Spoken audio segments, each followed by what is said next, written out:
So before you roll up into your community with all these big ambitions and dreams that you have for reaching them, you need to get to know the people who lead in the community.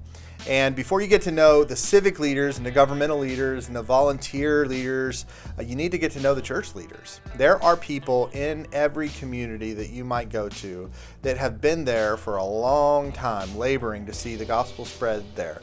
There are also other people who maybe haven't been laboring to see the gospel spread, but they've been in the name of Christian ministry and in the name of Christ, they have been there working and serving.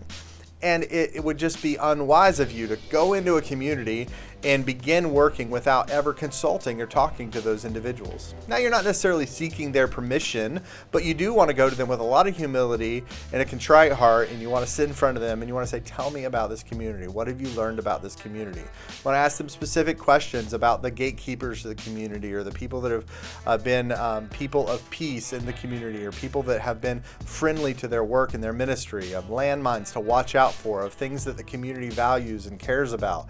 You want to learn those things from those pastors because they're going to know them in a way that you won't know for years. So listen to them, listen to their advice. Now, let me encourage you not to go into those meetings with a big agenda about how you're going to convince them to support your new church or how amazing your church is going to be. They're going to be very skeptical about you showing up. In most communities, most cities for sure in North America, pastors that have been in the city for a long time have seen a steady stream of church planners come in and give up and go out. So the last thing you want to do is go in with a big fancy presentation and try to convince them that you're the next greatest thing in that community. Sometimes I see church planners doing the really unwise thing of going into a community and saying things like, there's no gospel preaching church in this community, or there's no this, or there's no that.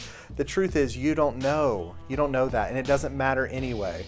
God hasn't called you as the savior for that community. He's called you as a Christian to go there and serve the Savior in that community. And so it's really important that you don't go in there with an arrogant, self-absorbed presentation about how amazing you and your ministry are going to be before you've ever done anything, but that you take a little time and sit at the feet of those who have been serving that community for a long time and try to learn from them.